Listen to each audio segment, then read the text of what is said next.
Hey guys, my name is Melissa Montague. What's your name? Jennifer. Can't hear you. Jennifer. And I'm 30 years old from Baltimore, Maryland. Now I'm a mom who's a self-taught home cook. And I'm a son. You are. And I grew up on foods like syrup sandwiches, not French toast, but literally. I ate French toast. You do?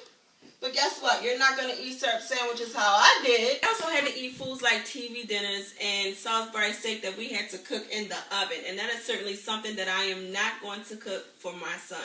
So that's when I had to learn how to cook better meals for not only him, but for myself.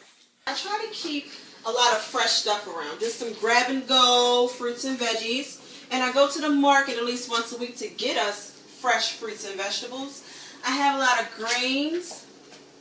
Quinoa, brown rice, some chia seeds, flax seeds, and I love tea. I have a serious obsession with tea. I don't keep a lot of canned foods. Actually, I don't even use canned foods except for these here navy beans. I grew up getting in big trouble for not eating beans, so I try to incorporate them in my diet.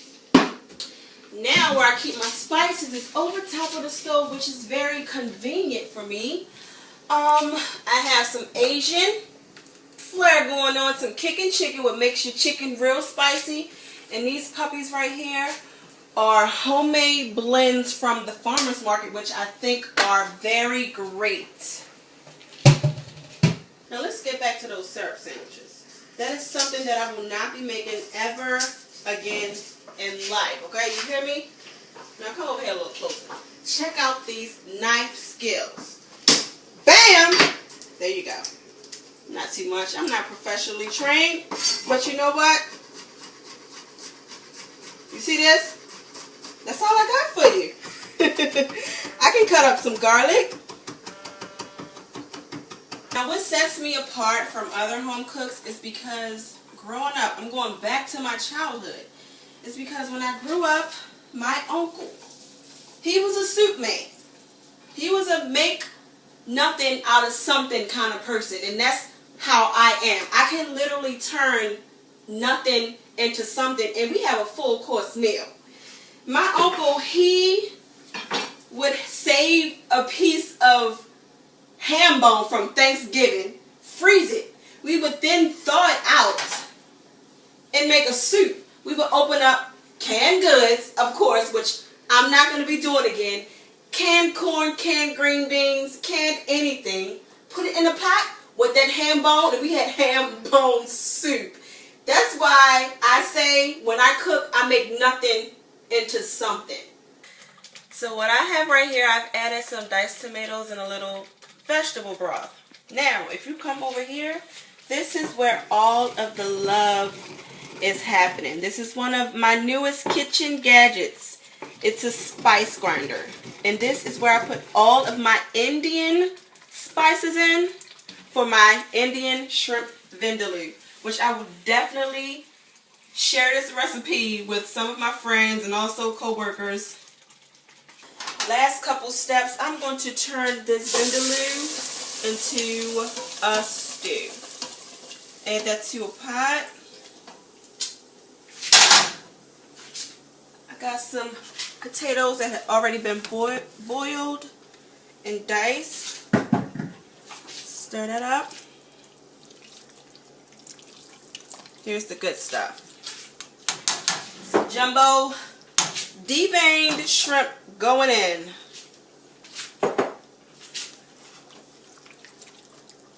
Stir this up. I'm going to put a lid on it and let it rip.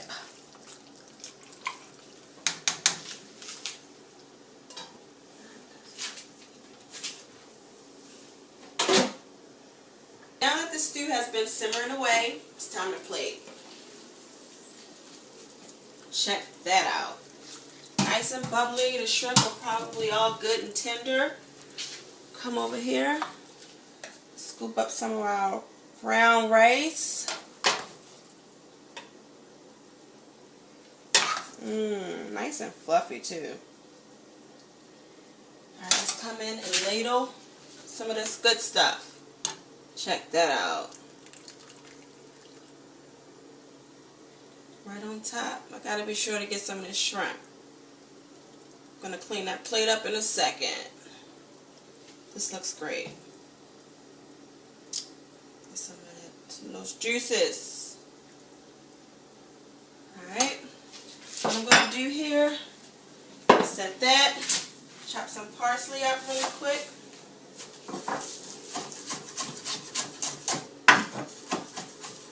Smells so fragrant. Fresh herbs are absolutely the best.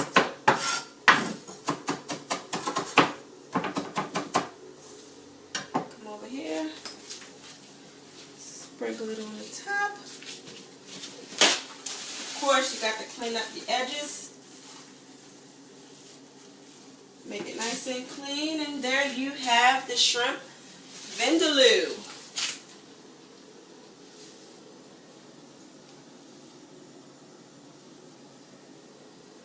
Guys, I am back again. This is kind of like a part 2 to the previous video that you saw. I just felt like it was kind of botched together. My 3-year-old overactive, so it was just kind of like a shot-to-shot kind of thing. I just want to cover some things that I probably didn't cover before, and also I just want to do it from start to finish. I want to just try to, if I mess up, I'm just going to recover and keep going. Before I made an Indian dish, I like to tap into different cultures and just try to recreate foods and make it my own. That's my whole point of view of being a home cook. So today I'm going to make a salmon dish with a Cajun cream sauce and some rice and spinach mixed together. Let's start. Oh, my little sauces came on. Okay, that's good.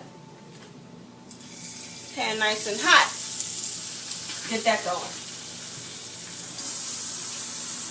Now I like to think of my kitchen, I call it a guilt-free kitchen, guilt-free zone. And I say that because I like to cook foods that make me feel good. I don't want to eat something where I feel bad afterwards. Like, I don't want to feel like a stuffed Thanksgiving turkey at all. So I take recipes and recreate them, substitute things. Say, for instance, if a recipe calls for potatoes, I might just use cauliflower and make it a mashed cauliflower. That's how I like to make it my own. Food has impacted me a lot. Growing up, I like to go back to my childhood because growing up, our food wasn't so great. And we would eat things like, we would have like a pot of ramen and a pot of hamburgers just boiled in a pot. Not fried, but boiled hamburgers. Who does that? No one wants to eat like that. Now this right here is going to start my cream sauce. Everything nice and sizzling. Okay. I started actually cooking, I want to say, when I first started watching Food Network. And I would literally watch it on mute. Don't judge me. I would watch it on mute just to see if I could identify the ingredients that were being used. I didn't know what fresh garlic was. So to me, that was like a learning process for me. So Food Network really impacted me in a way. I would watch it from the time I woke up and I would fall asleep. Wake up, turn the TV, it's a whole cycle all over again. Gonna add my flour. I'm gonna make it just a small roux to make the cream sauce. I'm not into competing. I've never competed a day in my life. But that doesn't mean I'm not a competitor. Now, I've never won any Grill Master awards. I don't have any awards for the best cherry pie. I'm not even a baker, but I can make a slamming hot fudge sundae if you want me to. But I'm a competitor. I'm a fighter. And pretty much losing is not an option to me. Let me add this. Put my cream in my roux.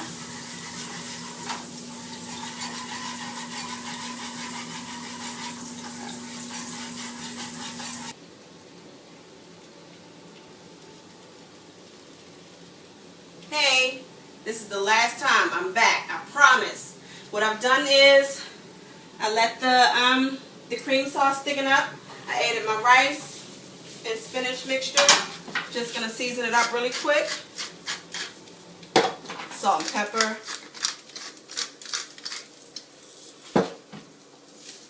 And then what I'm gonna do is actually chop up a fresh tomato to go into that sauce. Now, winning a competition would be great, of course, and it comes with a cash prize. I mean, who wouldn't want some dough? Now me, what I would do with it, I feel like there's always room for advancement. So I would actually take the cash prize and use it as money for tuition for culinary school. I mean, I'm good, but I can be great.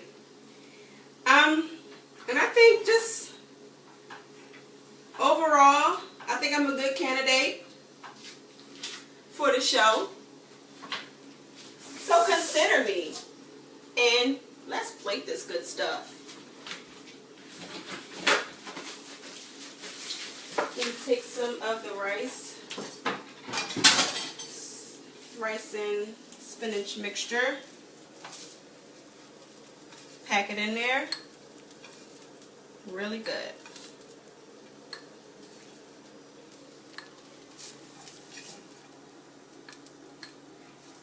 A little bit more. Make sure I pack it in. Plate. Hope this turns out good. There we go. That looks awesome. Lay my salmon on top.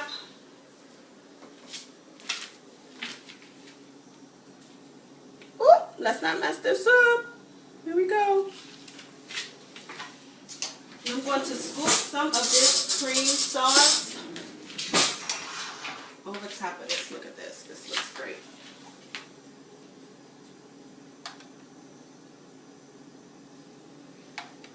And there you have it. Roasted garlic salmon with the Cajun cream sauce.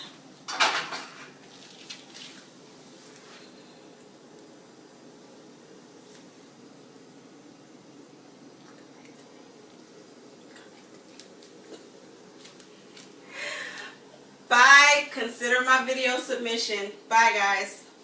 And go Cam, go Cam. Honey mustard and chicken nuggets, ketchup on the fries. Honey mustard on the chicken nuggets, oh, ketchup on the fries.